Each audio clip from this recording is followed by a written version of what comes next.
Welcome to After Hours, OAN's long-form interview show where Washington newsmakers take off their ties, go beyond the sound bites, relax, and tell you their stories.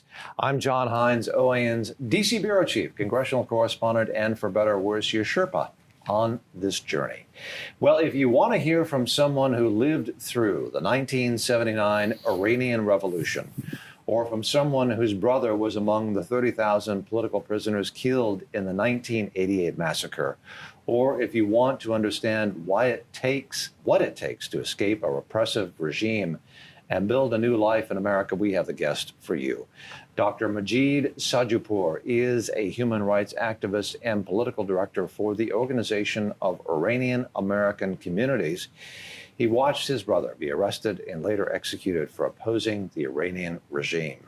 Fearing he would be next, his family helped him escape Iran alone and start a new life in the United States.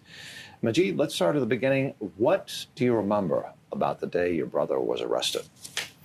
I think he had gone to, along with a group of his friends, to write slogans supporting democracy on the streets of Iran, on the walls. And this is what year?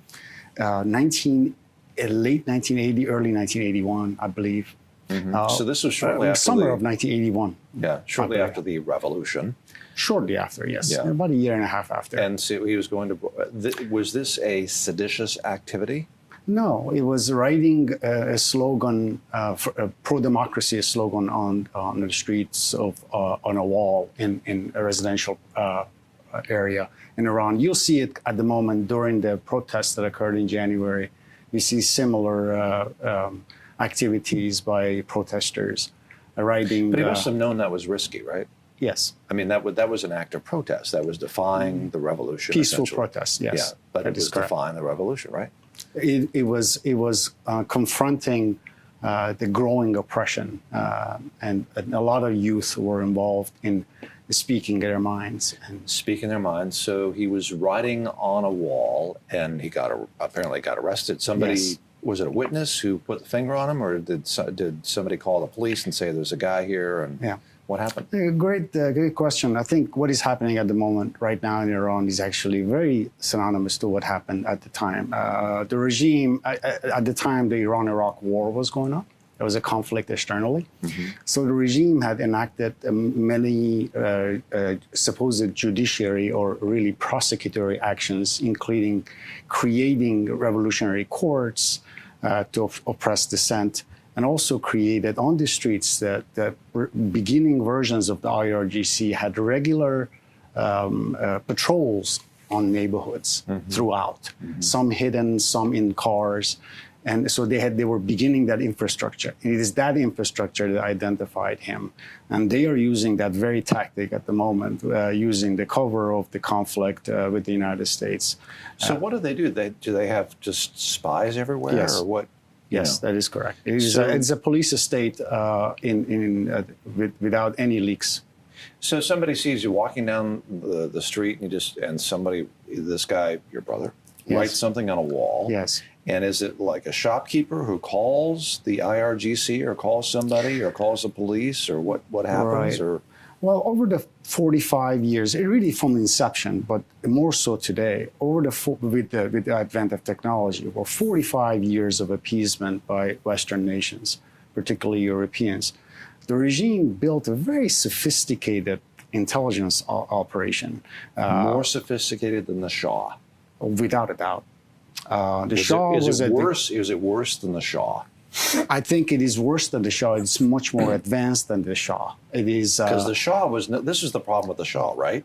The reason he lost, the reason there was revolution was because he was collecting people, and they would go into prison and they would never emerge, right? That is correct. Torture chambers, secret police, Was that the reason he lost his grip on power? I think people of Iran wanted a voice in the form of government that they have, and they didn't want somebody claiming legitimacy that was not elected. And they didn't that's want the case with the Ayatollahs too. They didn't want people disappearing in the middle of the night, never coming back. That is correct. And torture chambers. That remember, the Evin prison, Gohardasht prisons, all the prisons that Ayatollahs are using today were built during the Shah. They were built by the Shah. Yes. Isn't that the great irony? I mean, you guys had a revolution, and you got worse than what you had. That is correct. I mean, in large part because the Shah. How did that happen? Well, because the Shah had destroyed all democratic institutions in the country.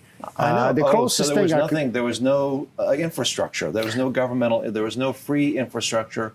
Governmental, democratic infrastructure was all gone. Not only infrastructure, but also simple institutions, books that people can learn about democracy, and organizations were hunted. Organizations like People's Mujahideen Organization of Iran, MEK, and other organizations.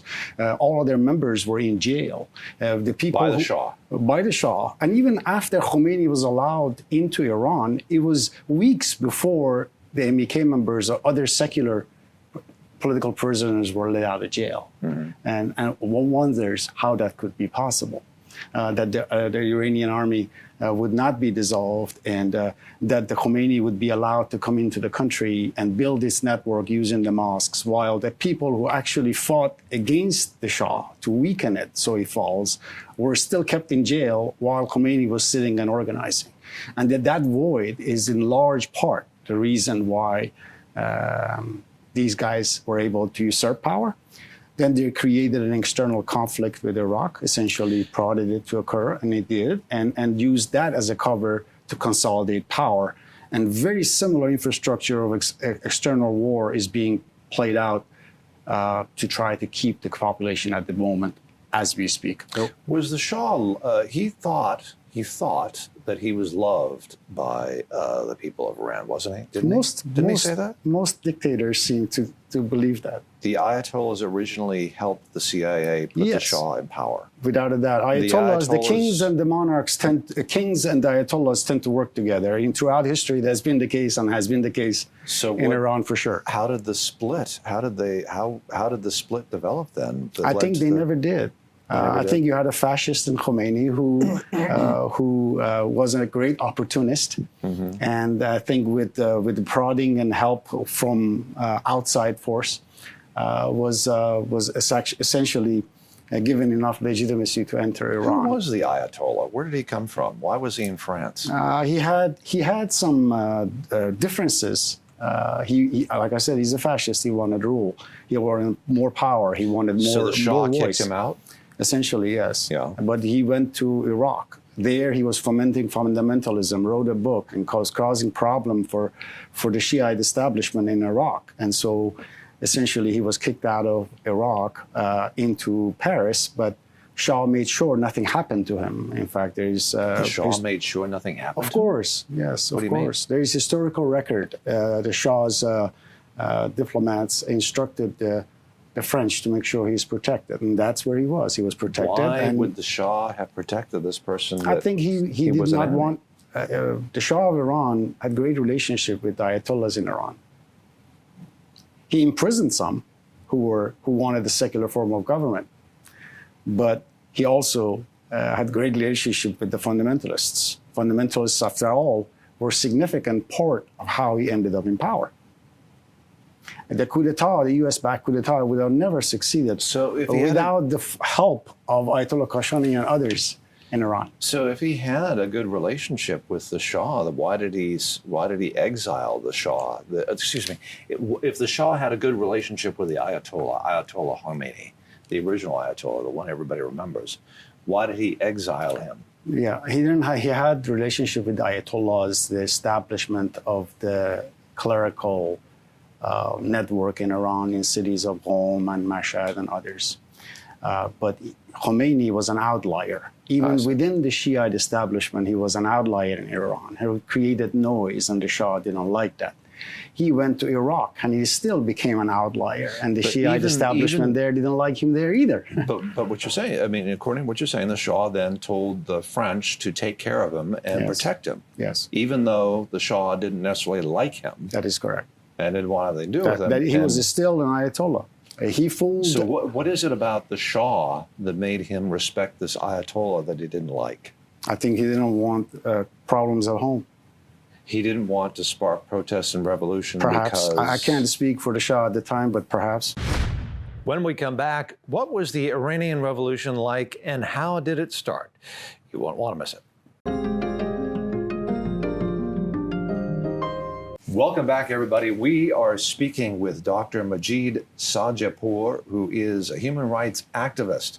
He is the political director for the Organization of Iranian American Communities.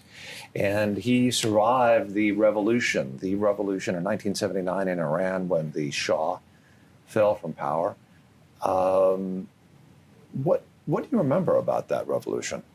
You were there. How did it start? Yes, I was not even a teenager. I was 11 years old.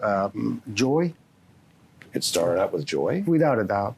Without a doubt. That the Shah of Iran was gone was celebrated by an entire nation. Why did people, what was the event that sparked this effort to get rid of the Shah? Was there an event or was there just a series of events? What happened?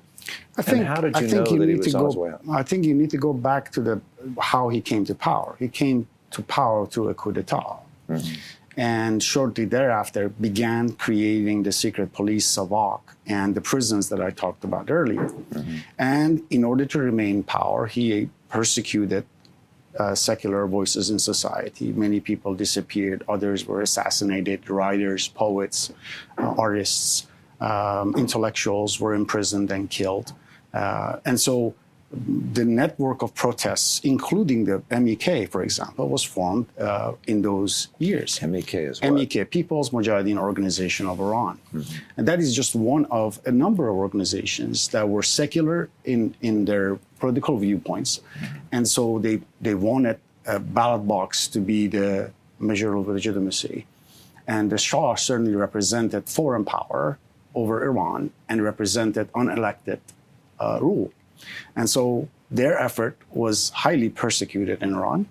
And those killings resonated within the population. And so the networks of opposition against the regime in Iran, the Shah, continued to grow through my childhood years.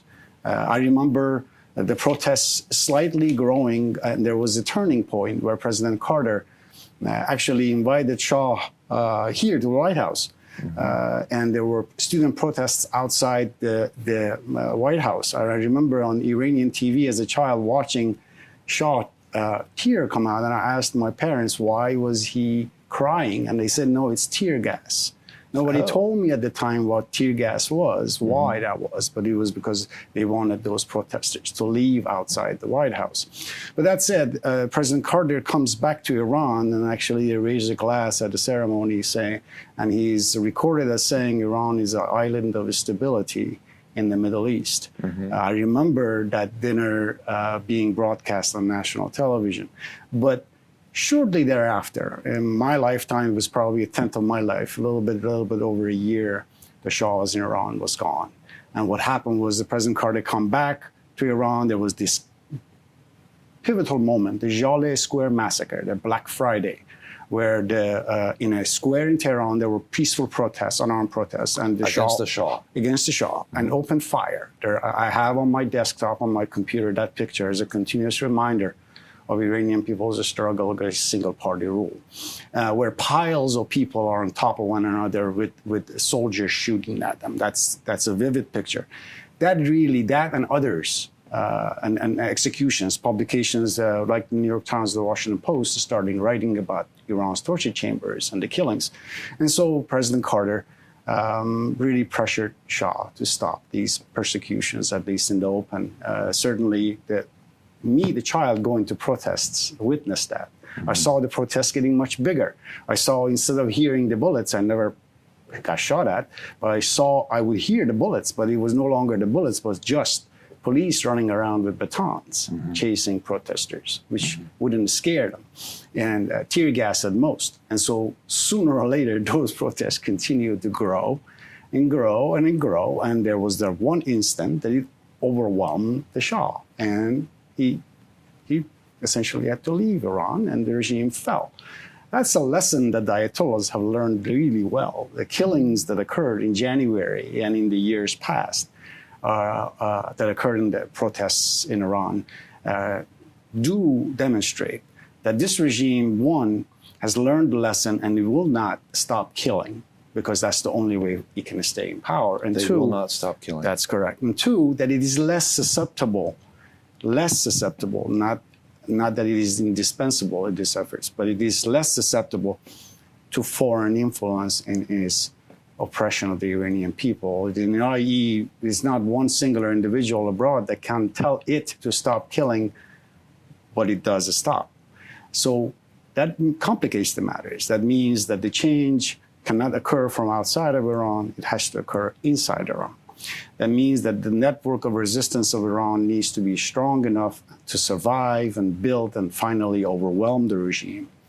And that also means that the international community has a key role to play, not to alternate their efforts. How is it that the Shah did not survive a massacre of Iranians? Yes. And the current regime of the Ayatollahs has survived a massacre of Iranians?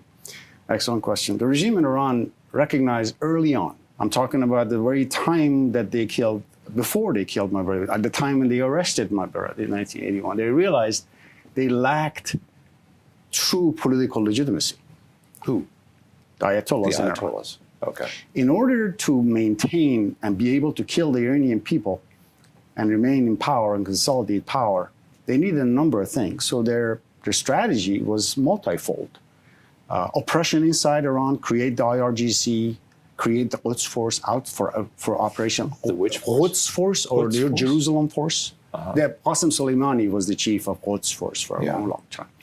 So then create a terrorist infrastructure outside of Iran that creates problems for the free world. You see the Hezbollahs of the world and operations, the terrorist operations that have been occurring across the globe that Iran has sponsored, the number one state sponsor of terrorism. And third, build weapons of mass destruction, and so that it can actually utilize them when it needs to. What all of that collectively would do is to, one, keep the population at bay, two, keep the international community from being able to interfere when it does kill the Iranian people. And that is exactly how this is playing out. So what we have done, the free world has done, has tried to follow a path, two paths, in fact, so far. One has been pursue negotiations with the regime, i.e. appeasement, and looking the other way where all these killings are occurring, so that we can hopefully change the regime's behavior, meaning that it actually becomes a legitimate international actor. And that has failed. It will fail for the reason I will tell you later. The second approach, which we have also tried, which is to actually intimidate and kill and bomb its leadership or its resources, those very weapons of mass destruction, so that we can contain its behavior. The problem is that the core of the regime has been left intact. The regime is a fascist, fundamentalist, predatory machine. What is the core, though? The core is a highly fascist, fundamentalist, misogynist infrastructure. But these have to be people at the end of the day, right? They are.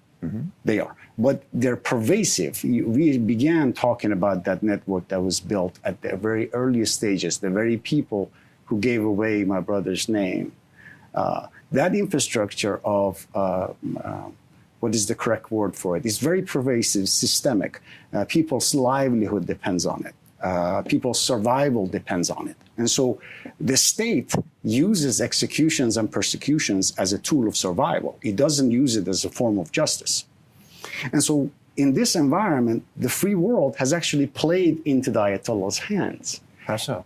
Well, it has kind of batted flies, but left the actual nest alone. The nest is the regime itself, its core ideology. And the ideology cannot be destroyed with bombs from abroad, nor with trying to argue them to change their opinion. Coming up, how does oil make the IRGC loyal to Iran? Don't go anywhere. Welcome back to After Hours, everybody. We're talking with Dr. Majid Sadeghpour. He is a human rights activist. He's the political director of the Organization of Iranian American Communities, OIAC. He survived. He was in Iran during the 1979 revolution. His brother was a victim later on of the regime, the then new Iranian regime, I suppose you could say. And you were talking about why the source of power or the stability of the current regime in Iran, the current source of control, the government that is controlling. And you were saying there is a solid core that supports the objectives of the revolution. And I was going to ask you, because my understanding is that a lot of this gets back to money, and that gets back to oil. One of the reasons the IRGC is loyal is because they make money. They're paid, they get revenue from oil. Yes. And I suspect that is one of the reasons you're talking about the core of support of the regime. I suspect one of the reasons they support the regime is because it's financial. These people have investments, they probably have offshore accounts, and all of that comes, I'm guessing, from oil. Is that right? Oil and other illicit means. Iran. So the question to me then is, why not just cut off the oil revenue? Why not just steal the oil? Why don't we Americans just take your oil?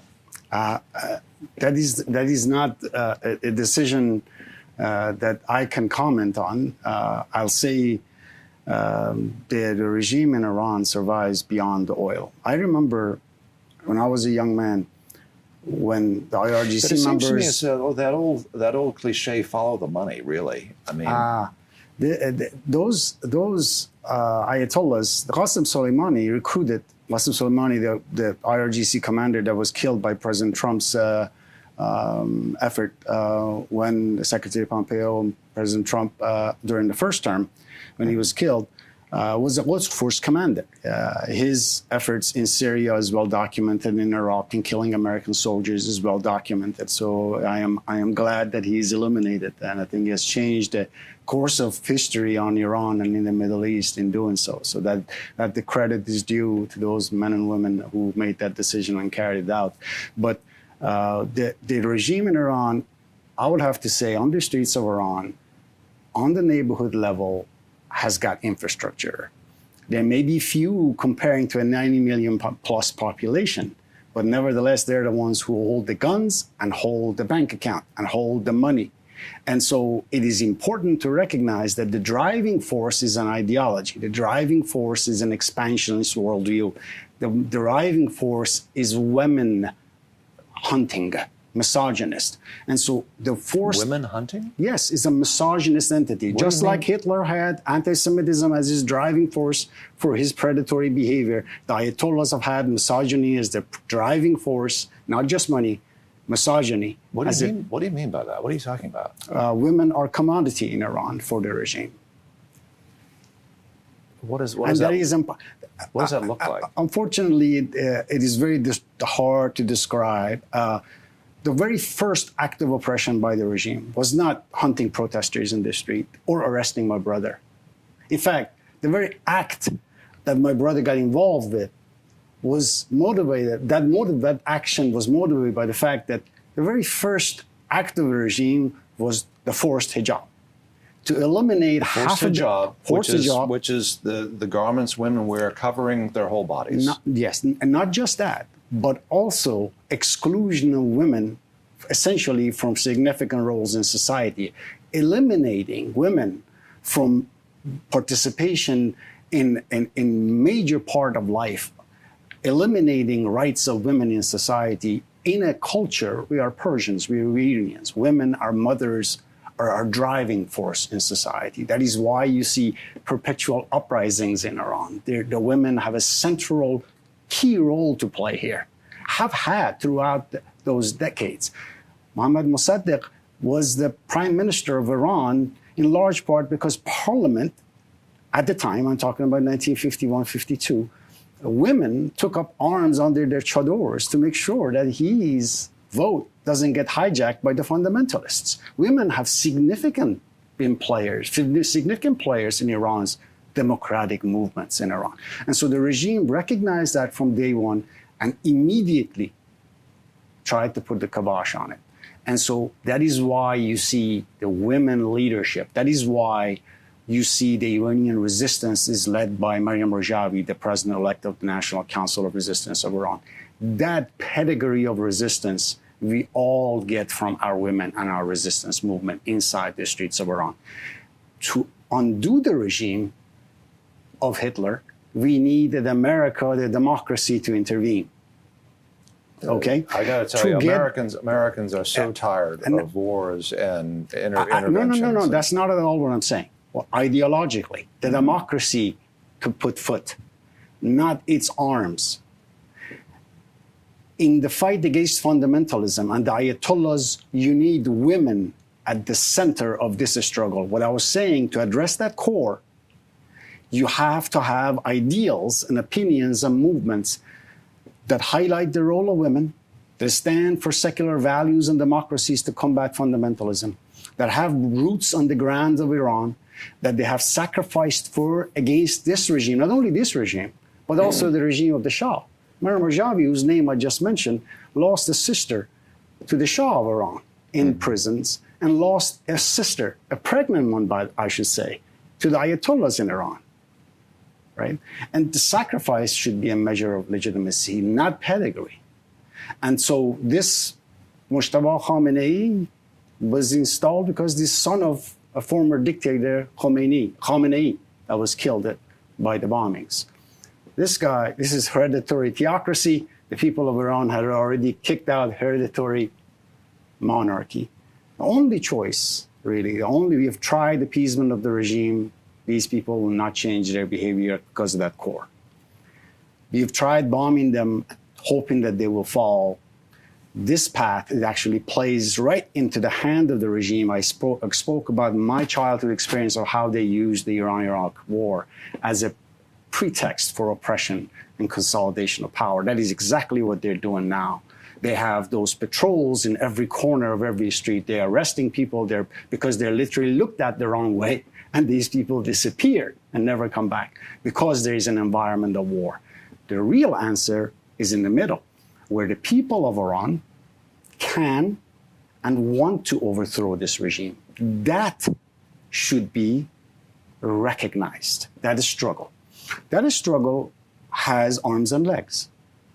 What do I mean by that?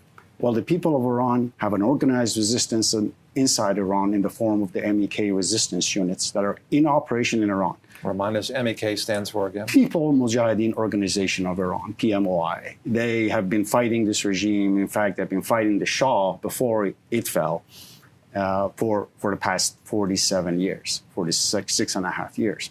But that armed, battle-ready organization underground is there, yes. But there are other factors that need to be happening.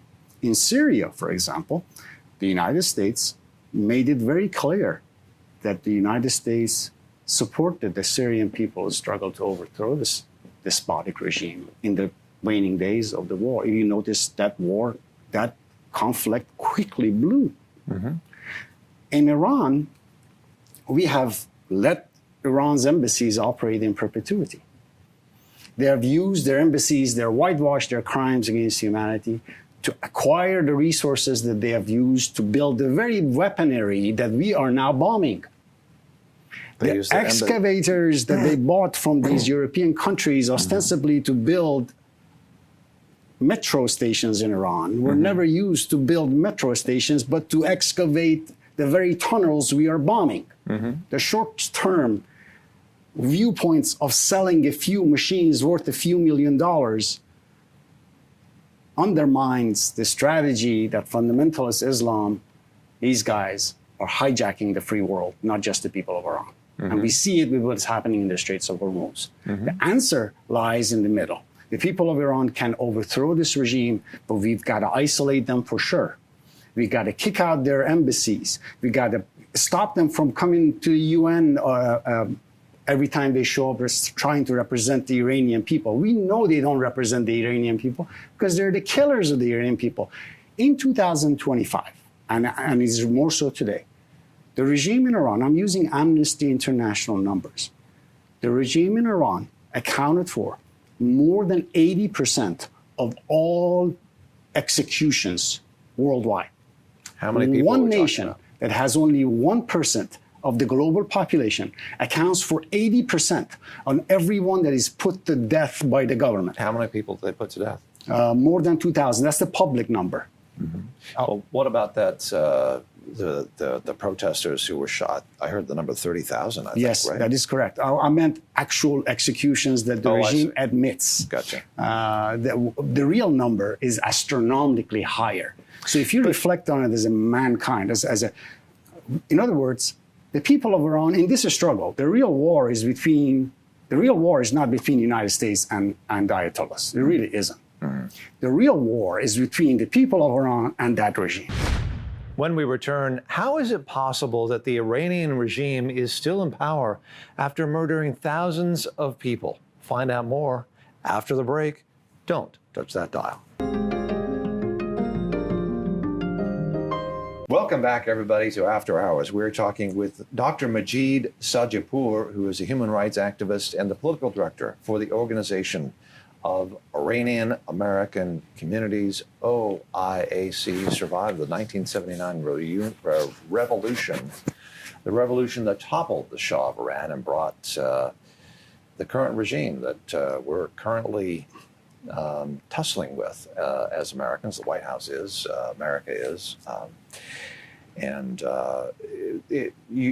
So we were talking moments ago about why the source of the regime's power.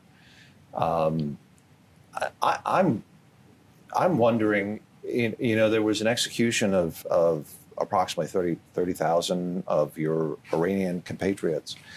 I'm wondering how is it a regime that is responsible for that can maintain power? Because it seems like when news of that and word of mouth alone would spread news of that, people would just choose not to support a regime that would do that. In America, if that happened in America, the current the president who was in power responsible would be probably impeached. He certainly wouldn't win a re-election. Of course. I mean, we had here in this country, I remember the Kent State shootings, and that was devastating. Yes. Devastating. And so something like that happening would just erode the support of a current regime, it seems like instantaneously. And yet the regime is still in power. Without a doubt, yes. With also the leaders having been killed by the Americans and the Israelis. How is it possible that the current regime is still in power after executing thousands of Iranians in the street, after the top leaders of the regime having been executed through a military action from the United States? I think your analogy would work within the framework of... they can't have broad support from the people, can they? No, they don't. But they don't need to because they carry the gun and the wallet. The reality is... The gun and the wallet. Of course. So a lot of it is tied up to money. A lot of it is tied up money, but that's not the reason why people are not protesting. The people of Iran would continue to protest even if they were poor.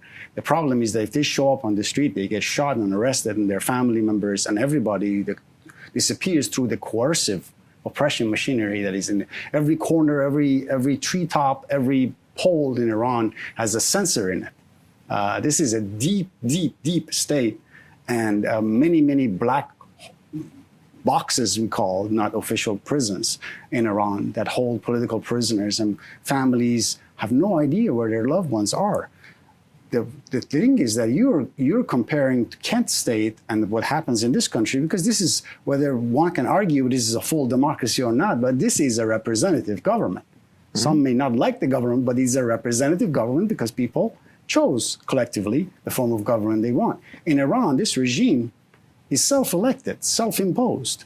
through the barrel of a gun, an absolute oppression with complicity of our allies. That is what is frustrating. The European dine and wine with these ayatollahs to this day. And not a single word about the executions that are occurring before them outside of their embassies in Iran. And they host the Iranian diplomats in their capitals as if they're true diplomats. Every one of them knows they're really IRGC commanders, were elevated to some comfy place in Europe.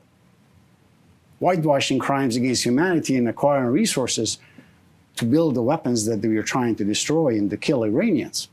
So to flip this around, you'll have to look at the Iranian people and who and what has been fighting against the Iranian people. And inevitably, you get to executions in Iran, you get to find the political prisoners who are at the forefront of this struggle, and you get to the Iranian resistance led by Maryam Rajavi and the National Council of Resistance of Iran, who have been fighting this regime not since yesterday or Shah's son is over here, some prop him up from the beach and prop him up as a supposed alternative. No, Maryam Rajavi has been fighting this regime for 45 years, 46 years. And they're saying that this regime will not change their behavior and the war with this regime is actually plays into their hand because they are a warmongering, militarized entity. To uproot them, you need to have infrastructure inside Iran, you need to have women leadership, and you need to have an argument that the international community has not yet gotten to, which is regime change. So the people of Iran are fighting for regime change, while the rest of the world is trying to change the regime's behavior. That divide must not exist anymore. How do you get a regime change, though, in a place by like the Iran? People of Iran fighting this regime, the resistance units help and organize a wider movement to overwhelm the IRGC, but that occurs in stages. During these last protests that you referred to in January, for example, some cities were liberated, small cities were liberated, were entirely in the hands of the people for a few days. But the international community, the Europeans, just about did nothing, right? We didn't express our support for the Iranian opposition in a more forceful manner, per se. We didn't perhaps take a few steps that should be taken, i.e., whatever we can do to provide internet access to Iranians when it is necessary. Because that internet access is not to browse social media in Iran. That internet is to hide, to organize, to survive. And so, right now that's been turned off. They throttle it as they like, right? And so that environment is overwhelmingly oppressive towards the people.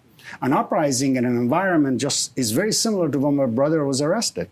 It is police, it's martial law without a stating one. Still to come, what are the goals of the National Council of Resistance in Iran's 10-point plan? Stay with us. Welcome back, everybody, to After Hours. We're doing a deep dive on Iran here with Dr. Majid Sadeghpour. He is a human rights activist and the political director of the Organization of Iranian American Communities. I asked you a question which was about the IRGC, and I always thought it was interesting that the I stands for not Iranian Guard, but it stands for Islamic Revolutionary Guard. What's the distinction? Great question. I think I mentioned earlier that Khomeini, the regime's founder, was really despised in the religious establishment in Iran, and also despised in this religious establishment in Iraq, in Najaf, where he was, because he was an outlier and his ideas were so fundamentalist that people, even religious leaders, did not subscribe to. And so one of the things he needed to do almost immediately was to try to make Islam his version of Islam, to be as if he's the champion of Islam. So that's why the word Islamic Republic. That's why they work Islamic Revolutionary Guards. That's why their supposed championing of the Palestinian cause, whereas they actually have been the biggest obstacle to the Palestinian cause throughout the past 4.5 decades. Obstacle. Without a doubt. Why? Without them, their support for terrorist networks, without them hijacking peace negotiations and creating problems, creating conflict in Lebanon and other areas, or in the Palestinian territories. Perhaps we would have had peace in the Middle East long ago, peace in that conflict long ago. And so you're talking about a regime that has been creating money for itself in illicit manners for decades. Oil is just one component. The regime spent more money on its nuclear weapons program in excess of $2 trillion over the past, since the late 1980s. That dollar amount exceeds the total revenue of Iran oil-wise during that period. How did you feed the population, build the IRGC, build these tunnels, build the nuclear weapons program, ballistic missile program, and terrorism across the globe, influence the Quds Force and across the Syrian Peninsula, whatever you call that area, that arch, and in Iraq with just oil revenue? No. An assumption that undermines the wealth of Iran, both in terms of natural resources, beyond oil, human capital, and geographical position. That's what I mean by human trafficking.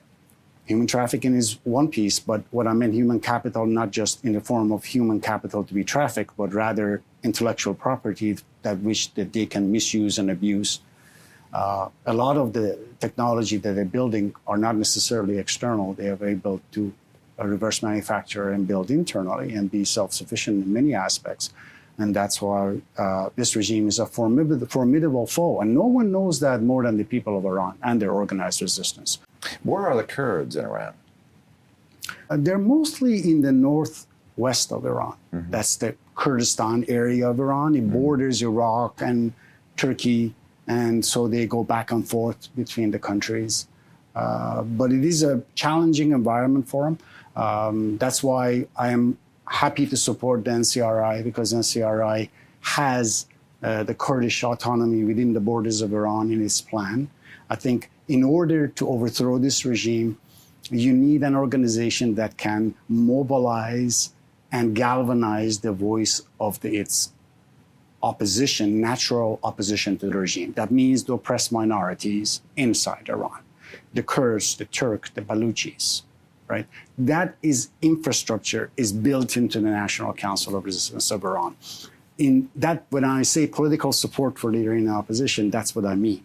I think you need to first accept that the people of Iran want this regime to go, that they are an asset, not a side conversation. If we recognize that, I think we immediately mobilize that. Let me give you a practical example. On the first term President Trump got into office, within weeks, he was at the UN speaking. I was at the UN when he actually gave his first address. I was outside the UN, I should say, not at the UN. And many lines in his speech directly addressed the Iranian people, recognized their legitimacy, their struggle, point blank. In the months that followed, that sentiment was repeated not only by himself, but also by others in his administration. I am not saying this is a one-to-one ratio, but look at, in reality, what happened in the streets of Iran in the latter part of 2017, a major uprising that threatened the survival of the regime that split into 2018. And it went throughout the summer of 2018. The United States designated the IRGC as a terrorist organization in 2018. Those protests continued. We got out of the JCPOA, those continued. Those protests got bigger and bigger. In 2019, it culminated in the fall of 2019, a protest that literally almost overwhelmed the regime. Many sections of Tehran were not under regime's control in November of 2019. So what I'm essentially saying is that focusing attention on the people of Iran and speaking about them actually is a necessity if we want to address this issue. The regime, in all likelihood, would have been on the verge of collapse, but COVID happened. The first case of COVID that we know of in Iran occurred in November 2019. Shortly thereafter, the United States struggled with COVID. In 2020, January 2020, first case, I'm a healthcare practitioner, I can tell you, the rest of that period for both you and I was spent in this country taking care of its citizens. But while the Iranian regime inoculated the IRGC and their leadership and led the people to roam on their own, where they sold Chinese and Russian vaccines that had at best 50% efficacy, leading Iran to have a highest murder, kill, I call it murder because it's a state-sponsored murder, when you don't inoculate your population when the vaccine actually exists. The Trump administration offered them 100,000 vaccines or more. They refused, right? They kicked out Physicians Without Borders from the city of Isfahan. They actively wanted people to die. Iran had 5 times the kill rate of the United States, the highest in the Middle East. Yet it was the richest, right? So these people used, as Khamenei himself, the guy that they just killed in January, or February, I should say, whenever it was, March, when these bombings occurred. He said it was a gift from God. He called COVID Rahmat-e Ilahi. That means literally a present from God. This regime would have fallen had COVID not. I can't assure you 100%, but I can tell you, when you focus the attention on the people of Iran, the results follow. Very good. Well, Dr. Majid Sadeghpour, a human rights activist and political director for the Organization of Iranian American Communities. Sir, it's been a pleasure to talk to you. Thank you very much for spending some time with us on After Hours. Thank you very much for having me.